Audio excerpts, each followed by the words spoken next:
Story যেটা আমার মনে হয় আমার জীবনে একটা সেরা মুহূর্ত এটা।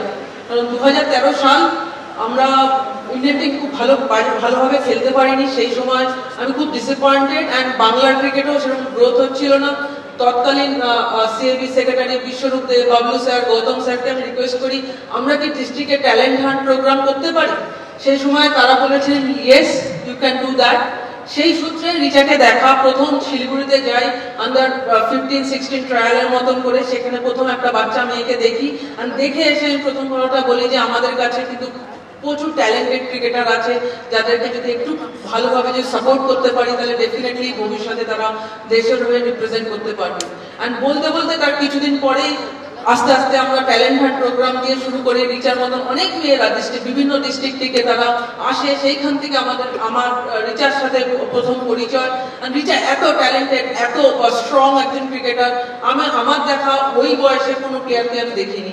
তারপরে যখন ও প্রথম বেঙ্গল টিমে সিলেক্ট হয় সেই সময় সৌরভ স্যার প্রেসিডেন্ট, অভিষেক স্যার ওয়াজ সেক্রেটারি, যখন আমি বলেছিলাম যে ওকে আমি সিনিয়র টিমে সিলেক্ট করতে চাই তো অনেকেই অপোজ করেছিল যে না ও এখন অনেক ছোট, ওকে এখন এত তাড়াতাড়ি সিনিয়রে আনার দরকার নেই। সেই সময় আমাকে অফিসিয়ালরা সাপোর্ট করেছিল, বলছিল ওকে তুমি মনে হলে নিয়ে যাও, ওকে এক্সপোজার দাও।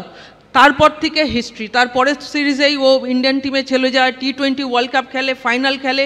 অ্যান্ড আমার দেখা এখনও পর্যন্ত বাংলার সেরা প্লেয়ার, কারণ এই মুহূর্তে কারণ সব কটা ট্রফিও জিতেছে। বেঙ্গলের হয়ে ন্যাশনাল লেভেল চ্যাম্পিয়ন হয়েছে, আন্ডার 19 ওয়ার্ল্ড কাপ জিতেছে, WPL একা দাঁড়িয়ে তার টিমকে RCBকে চ্যাম্পিয়ন করেছে।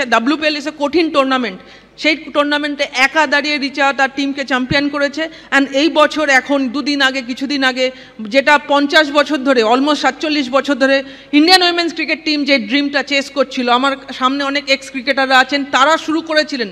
লোপাদি, মিঠুদি, গার্গিদি, এদের সময় থেকে, রুনাদি, এদের সময় থেকে উইমেন্স ক্রিকেট স্টার্ট হয়েছিল। সেই সময় থেকে আমরা ড্রিমটা চেস করছিলাম। অ্যান্ড সেই ড্রিমটা রিচা, হরমান, স্মৃতি, জেমি, দীপ্তি, এরা সকলে মিলে সেই ড্রিমটা আমাদেরকে ফুলফিল করেছে। অ্যান্ড রিচা আর রিচার টিমকে অনেক অনেক ধন্যবাদ, শুভেচ্ছা, অভিনন্দন।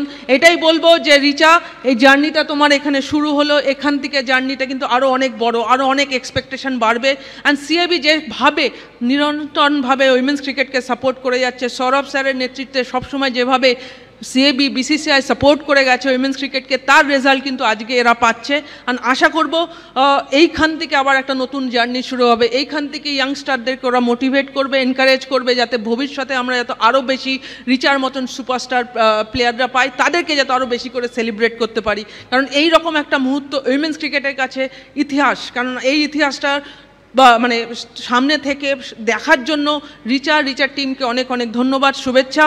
আর রিচার ফ্যামিলি, রিচার বাবা মার কথা বলতে হয়, অনেক অনেক কষ্টের মধ্যে দিয়ে যে স্যাক্রিফাইসটা ওরা করেছে, যার জন্য আজকে রিচা হয়েছে, তাদেরকেও অনেক অনেক ধন্যবাদ কাকু আর কাকিমাকে। And thank you everyone, thank you CAB, thank you.